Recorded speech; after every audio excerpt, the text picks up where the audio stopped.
আসসালামু আলাইকুম সবাইকে। আশা করি সবাই অনেক বেশি ভালো আছো এবং তোমাদের কারো কারো অনেক মন খারাপ, কারণ তোমরা যে মেডিকেল পরীক্ষাটা দিলা সেখানে মেডিকেল পরীক্ষাটা দেওয়ার পর অনেকে ভাবছো যে তোমার চান্স হবে না বা চান্স হবে কিনা 50-50। এই মুহূর্তে দাঁড়িয়ে অনেকে হতাশায় ভুগছো যে পরীক্ষাটা কেন ভালো দিলাম না, এই টাইপের অনেক যাবতীয় ফ্যামিলি প্রেশার, নিজের ডিপ্রেশন, অনেক কিছু কাজ করবে, তাই না?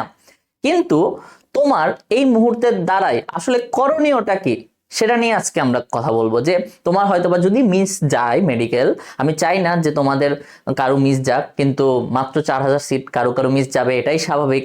মেডিকেলে অনেক ব্রিলিয়ান্ট স্টুডেন্টরাও টিকে না। কিন্তু এখন তোমরা কি করবা সেটা নিয়ে আমরা আজকে কথা বলবো। তো চলো শুরু করি। প্রথমে তোমাদের কাছে এখন দুইটা অপশন আছে, ঠিক আছে? দুইটা অপশনের মধ্যে একটা অপশন হচ্ছে তুমি সেকেন্ড টাইম প্রিপারেশন শুরু করতে পারো, দ্বিতীয় অপশন হচ্ছে তুমি ভার্সিটি প্রিপারেশন নিতে পারো, তাই না? ভার্সিটি, ঠিক আছে। এখন কোনটা তোমার জন্য খুব বেশি ইফিশিয়েন্ট হবে এবং কেন সেটা নিয়ে আমরা আজকে কথা বলবো। ধরো তুমি সেকেন্ড টাইম ভার্সিটি প্রিপারেশন আজকে থেকে শুরু করলা, ঠিক আছে, বা এক সপ্তাহ পরে থেকে শুরু করলা, তাহলে কি হবে? তোমার ভার্সিটির জন্য তুমি যদি কোথাও পরীক্ষা না দাও বা চান্স না পাও কোনো জায়গায় ভার্সিটিতে, তাহলে তোমার কোনো ব্যাকআপ কিন্তু ক্রিয়েট হচ্ছে না। তুমি সেকেন্ড টাইমও আল্লাহ না করুক যদি তোমার চান্স মিস যায়, তুমি পুরা অথৈ সাগরে ভাসবা। তোমার কোনো ব্যাকআপ নাই, তোমাকে শেষ পর্যন্ত হয়তোবা তোমার বাবা মার যদি সামর্থ্য থাকে প্রাইভেটে ভর্তি হইতে হবে, কিংবা তোমাকে জাতীয়তে ভর্তি হইতে হবে, কিংবা তোমাকে বিদেশে পাড়ি জমাইতে হবে তোমার গ্র্যাজুয়েশনের জন্য, ঠিক আছে? কিন্তু তুমি যদি ভার্সিটি প্রিপারেশন নাও, তাহলে তোমার কিন্তু এখনো সম্ভব আছে যে তুমি একটা ভালো জায়গায় ভালো সাবজেক্টে ভর্তি হইতে পারবা, ঠিক আছে? এখন আসি, আমরা যদি ভার্সিটি প্রিপারেশন নিই সেটা কিভাবে নিব এবং আমাদের কোথায় কোথায় অপশনটা আছে। এখন বলি আমার কি অবস্থা ছিল। আমি মেডিকেল ক্যান্ডিডেট ছিলাম, সো কল্ড ভালো স্টুডেন্টই ছিলাম। আমি এসএসসি তে স্কলারশিপ পাইছিলাম, এইচএসসি তেও গোল্ডেন A+। বাবা মার অনেক আশা ছিল, তাই না? মেডিকেলে পরীক্ষা দিলাম, আমি পাইছিলাম মেডিকেলে 69.25, ঠিক আছে। আমাদের সময় কাট মার্ক ছিল 72.5। তো আমার চান্স মিস যায়, ঠিক আছে, স্বাভাবিকভাবে আমার চান্স মিস যায়। আমি খুব হতাশায় ভুগছিলাম যে আমি কান্নাকাটি করে অবস্থা খারাপ হয়ে গেছিল। কিন্তু আমি চিন্তা করলাম যে আমার যদি এই বছরে, যেহেতু আমার পড়ালেখাটা ভালো আছে, আমি টাচে আছি, একাডেমিকে এইচএসসি পরীক্ষা দিছি, আমার সবকিছু মাথায় আছে, আমি একটু ভার্সিটির জন্য প্রিপারেশন নিই। আমাদের সময়ও ভার্সিটির জন্য 1 থেকে 1.5 মাসের মতো একটা সময় পাইছিলাম, তোমরাও ওই রকমই পাচ্ছ কিন্তু একটু কম। তাও আমি কি করছিলাম, ভার্সিটির জন্য একটু পড়ালেখা শুরু করছিলাম, যার ফলে পরবর্তীতে আমি কোথায় কোথায় চান্স পাইছিলাম দেখো।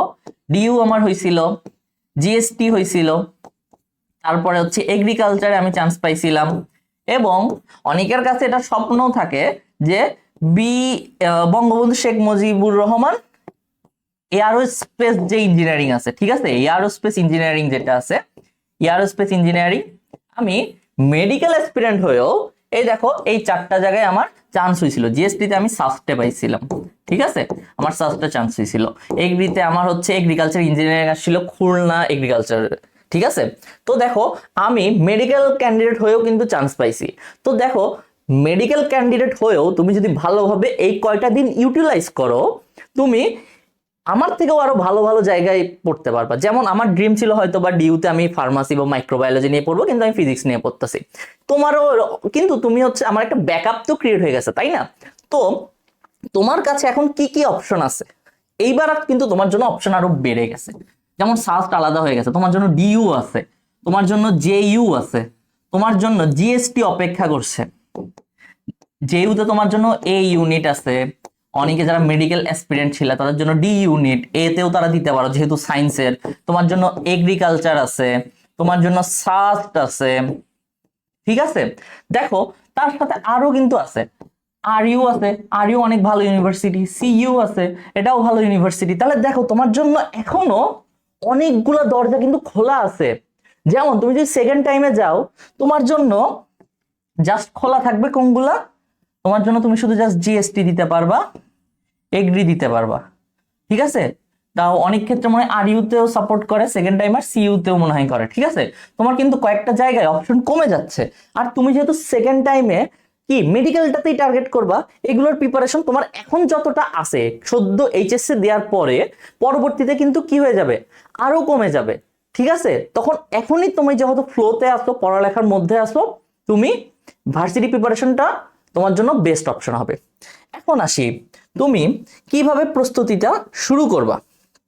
আমি এখন কি করছিলাম দেখো, সত্যি কথা বলি, তোমাদের অনেকের ধারণা যে আলাদা আলাদা ভার্সিটির জন্য আলাদা আলাদা প্রিপারেশন নিতে হয়, কিন্তু আমি পার্সোনালি সেটা মনে করি না। সেটা অনেকেই তোমাকে বলতে পারে, তোমরা এই যেহেতু এখন হতাশায় ভুগছো বা তোমরা গাইডলাইন চাও, তোমাদেরকে এক একজন এক একজনের ভিডিও দেখবা, অনেক ভাইয়ার কথা বলবা, ঠিক আছে। কিন্তু সোজা কথায় যদি আমি বলি, অনেস্টলি স্পিকিং, তোমাদের সব ভার্সিটির প্রিপারেশন সেম, সব ভার্সিটির প্রিপারেশন সেম।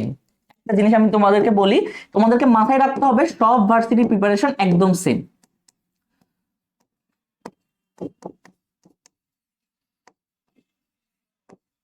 বুঝা গেছে? সব প্রস্তুতি একই, তোমার আলাদা আলাদা কিছু করা লাগবে না। আলাদা আলাদা কি করতে হবে? আলাদা কি?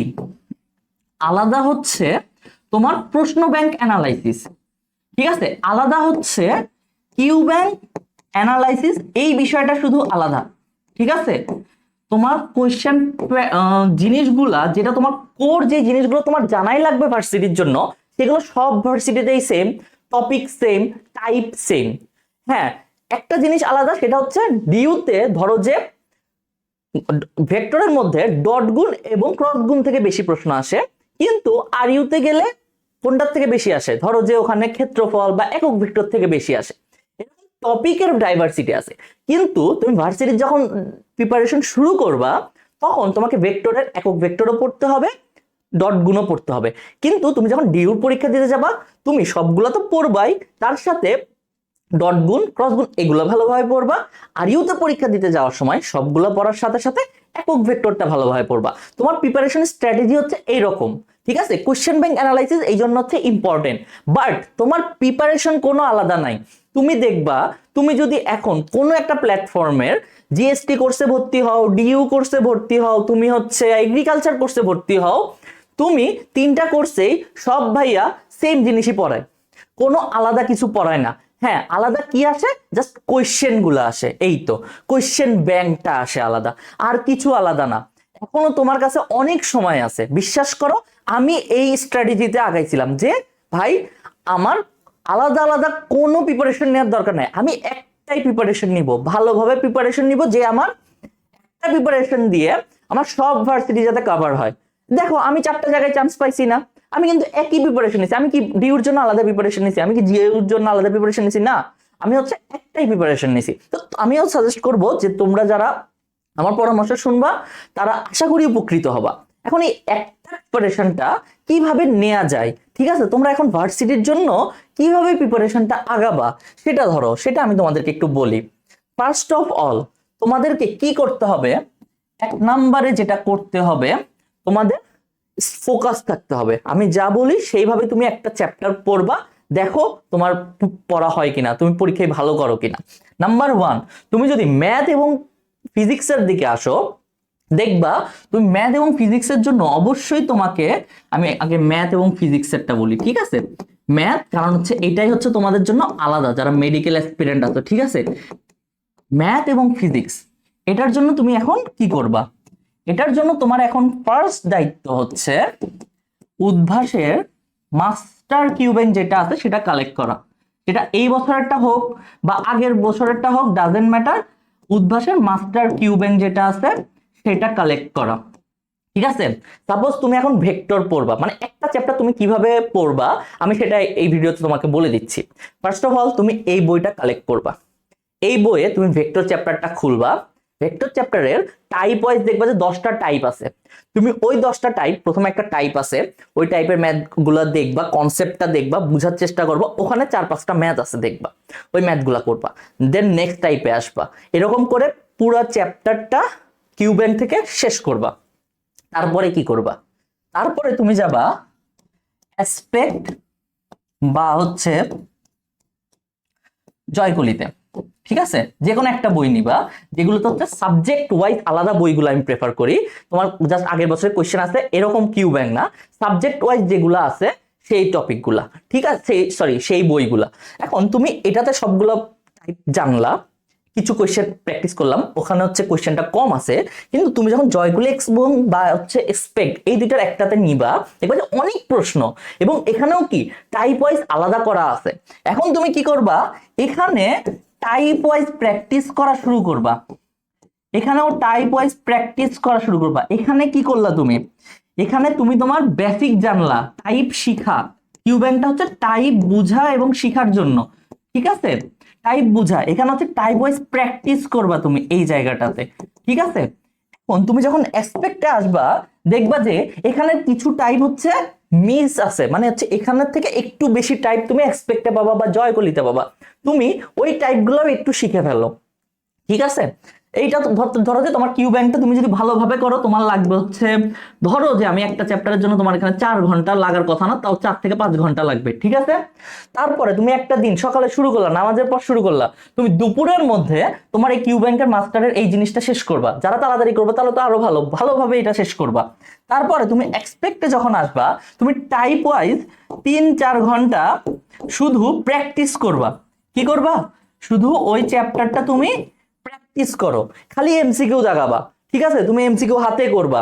অনেকে ওখানে দেখবা যে এক্সপেক্টে অনেক শর্টকাটও দেওয়া আছে, আমরা ভিডিও অনেকে বানাই, দেখবা যে শর্টকাটের ভিডিও আছে, অনেকে এইসব বইয়ের থেকেই কালেক্ট করে, কেউ এক্সপেক্ট থেকে করে, কেউ জয়কলি থেকে, কেউ রয়্যাল থেকে করে, মানে এইসব গাইডের শর্টকাট গুলো সব টিচাররা শেখায়। টিচাররা কি শর্টকাট বানায় না, এসব গাইড থেকেই তুলে দেয়, আমি তোমাদেরকে খুব অনেস্টলি সব কথা বলতেছি, ঠিক আছে। তাহলে দেখো তুমি এই প্র্যাকটিস গুলো এখান থেকে করবা, তোমার কিউ ব্যাংক করা শেষ, তোমার প্র্যাকটিস করা শেষ, তাহলে কি তুমি একটা কনফিডেন্ট পাবা না। তারপরে আসি তুমি থার্ড, একটা কোথাও পরীক্ষা দাও, ঠিক আছে, তুমি একটা কোথাও পরীক্ষা দাও, নিজে নিজেও দিতে পারো, অন্য জায়গায়ও দিতে পারো, ঠিক আছে। আমি দিছিলাম হচ্ছে একটা চর্চা একটা অ্যাপ আছে, ওই অ্যাপে হচ্ছে একটা সাবস্ক্রিপশন নিয়ে রাখো 1 মাসের, ওখান থেকে তুমি গিয়ে তোমার চ্যাপ্টার ওয়াইজ শেষ হবে, তুমি চ্যাপ্টার ওয়াইজ পরীক্ষা দাও। হ্যাঁ, তুমি কোয়েশ্চেন ব্যাংকে যে টাইপের গুলা আসে ওই টাইপের পরীক্ষা দিতে পারো। তারপর দেখো তোমার কোনো ল্যাকিংস হয় কিনা, তুমি ম্যাথ এবং ফিজিক্স এইভাবে একটু আগাও, দেখো তোমার কনফিডেন্স বুস্ট হয় নাকি। তুমি এটাতে 4-5 ঘন্টা দাও, এটাতে 4-5 ঘন্টা দাও, পরীক্ষায় দাও 1 ঘন্টা, দিনে তুমি 12 ঘন্টা টাইম দাও, আমার কথা মতো তুমি 25 দিন এইভাবে পড়ো, দেখো তুমি যদি চান্স না পাও তারপরে ভাইয়াকে এসে বলিও যে ভাইয়া আপনাকে আমি 12 ঘন্টা বলছেন, আমি এইসব আপনি A to Z যা বলছেন সব ভালোভাবে পড়ছিলাম, কিন্তু আমি পরীক্ষার হলে গিয়ে কমন পাই নাই বা পারি নাই, ঠিক আছে। তুমি যদি আমার এই স্ট্র্যাটেজি ফলো করো তুমি কমন পাবাই, তোমার প্রশ্ন কমন না পড়ুক তোমার টাইপ কমন পড়বে, তোমার টাইপ কমন না পড়লেও তোমার থিওরিটা তুমি যেগুলো দেখবা এটলিস্ট সেগুলো থেকেই তুমি কমন পাবা, বুঝা গেছে। তারপরে আসি এবার হচ্ছে কেমিস্ট্রি এবং বায়োলজির ক্ষেত্রে, কেমিস্ট্রি বা বায়োলজি, ঠিক আছে, এগুলোর জন্য কি প্রিপারেশন নিবা, তুমি কি এগুলোর জন্য তুমি আলাদা কোনো প্রিপারেশন নিবা না, তোমার মেডিকেলে যা পড়ছো তোমার বায়োলজি 100% তাই, আমিও তাই করছিলাম। আর কেমিস্ট্রিতে 80% সেম জিনিস, 80% সেম জিনিস, তোমার নতুন কোনো প্রিপারেশন দরকার নাই। এটা ডিইউ বলো সকল ভার্সিটির জন্য কিন্তু আমি বলতেছি, আমার এখানে যে আমি তোমাদেরকে বললাম ম্যাথ এবং ফিজিক্স কিভাবে করবা, এখানে সবগুলো কিন্তু সকল ভার্সিটির জন্য কিভাবে তুমি শুরু করবা সেই শুরুটা আমি তোমাকে বললাম। তারপরে আসি আমরা বায়োলজি, তো তুমি মেডিকেলে যা পড়ছো ভাই মোর দ্যান ইনাফ, আমি বায়োলজি মেডিকেল পরীক্ষা দেওয়ার পর আর পড়িই নাই বলতে গেলে, খালি পরীক্ষার আগের রাত্রে একবার করে সব কিছু চ্যাপ্টার গুলো দেখতাম, আমি বায়োলজি সবগুলোতে 12 মানে 15তে 12 তুলতাম, 20-এর পরীক্ষা হচ্ছে 18-17 তুলতাম, মানে তুমি বায়োলজি পারবা, তোমার বায়োলজি স্ট্রং জোন, তুমি বায়োলজি নিয়ে ভয় পাওয়ার দরকার নাই, বায়োলজি খালি রিভাইজে রাখবো, প্রত্যেকদিন 1 ঘন্টা করে রিভাইজ দিবা বায়োলজি। আর কেমিস্ট্রিতে তোমার একটু এক্সট্রা করতে হবে, সেটা হলো তুমি ওই যে কিউ ব্যাংক বললাম ওখান থেকে তুমি টাইপ গুলা শিখো, দেন টাইপ গুলা যখন জানবা দেন এই টাইপ প্র্যাকটিসের পর তুমি হচ্ছে আসবা হচ্ছে কিসে, এক্সপেক্ট থেকে প্র্যাকটিস করবা, ঠিক আছে, টাইপ শিখবা প্লাস হচ্ছে এক্সপেক্টে প্র্যাকটিস করবা, ঠিক আছে। তারপর তুমি থার্ডে এক্সাম দাও, ঠিক আছে। তুমি এই 4টা সাবজেক্ট এই সেম ভাবে পড়ো, তোমার সব ভার্সিটির প্রিপারেশন কভার হয়ে যাবে, আমি বারবার জোর দিয়ে বলছি, কারণ আমি নিজে এইভাবে নিছি, আমার প্রত্যেকটা পরীক্ষায় কমন পড়ছে, কিন্তু হ্যাঁ আমি অনেক জায়গায় ভুল করছি, এটা আমার দোষ, কিন্তু আমার প্রিপারেশনে কোনো ঘাটতি ছিল না। আমি প্রিপারেশনে কোনো ম্যাথ দেখে আমার আননোন লাগে না যে এই কনসেপ্টটা আমি পড়ি নাই বা এই টাইপটা আমি পড়ি নাই। হ্যাঁ, আমি গিয়ে ভুল দেখাইছি, এক্সাম প্রেশারে হোক, আমার ভুলে গেছি, এই টাইপের জন্য আমি ভুল গেছি, কিন্তু কমন পড়ে নাই এরকম হয় নাই পরীক্ষাগুলোতে। আমার সবগুলো কোশ্চেনই হচ্ছে আল্লাহর রহমতে আমি টাইপ মিলাইতে পারছি। ঠিক আছে, তোমরাও এভাবে শুরু করো। যদি কোনো প্রবলেম হয় আমাকে জানাও যে ভাই আপনি এইভাবে বলছেন কিন্তু পরীক্ষায় তো কমন পাচ্ছি না, তাহলে আসে বলবো আমাকে। ঠিক আছে, তো আশা করি তোমরা সবাই বুঝতে পারছো যে কিভাবে আগাইতে হবে। ডিউর জন্য বলো, এখানে কিন্তু আমি তোমাদেরকে যা বললাম এই সাজেশনগুলো ডিউর জন্য প্রযোজ্য। তোমরা ডিউর জন্য এইভাবে পড়া শুরু করো। আমি একটা ভিডিও দিচ্ছি 25 দিনে কিভাবে কভার করবা, তো ওইভাবে রুটিন করে পড়ো, তোমার শেষ হবেই। আমি বারবার বলছি তোমার প্রিপারেশন অনেক ভালো হবে। আমি নিজে এইভাবে প্রিপারেশন নিছি, আমি টিকছি, তো কেন তোমরা টিকবা না? তোমরাও টিকবা। আর যদি তোমরা নিজে নিজে রুটিন করতে না পারো, তাহলে আমরা একটা কোর্স লঞ্চ করছি, যেটা হলো ডিইউ ক্র্যাশ কোর্স 4.0। এখানে তোমাদেরকে রুটিন করে আমরা সবকিছু পড়াবো, কম্প্যাক্ট ভাবে পড়াবো। এই তো আমরা এখানে যে জিনিসগুলো আমরা বললাম না যে কি কি পড়া লাগবে, এই যে জিনিসগুলো সবগুলো টাইপের সাথে আমরা তোমাকে ইন্ট্রোডিউস করে দিব। ঠিক আছে, তো তোমরা যদি চাও আমাদের সাথে শুরু করতে পারো, কিন্তু এটা কিন্তু তোমাদের জন্য নেসেসারি না। তোমরা যদি বলো যে আপনার ভিডিওতে যে গাইডলাইন দিলেন এইভাবেই আমরা আগাইতে চাই, ফাইন। তুমি যদি নিজে আগাইতে চাও নিজে আগাইতে পারো, কোনো সমস্যা নেই। কিন্তু তোমরা যদি না আমি ফোকাস রাখতে পারবো না, আমি কি বলবো, নিজে নিজে পড়া তুমি করতে পারবা না, তোমার একটা রুটিন দরকার, তাহলে তুমি রুটিন ওয়াইজ আমাদের সাথে আগাইতে পারো। ঠিক আছে, তো আজকের ভিডিও এই পর্যন্তই। ধন্যবাদ সবাইকে।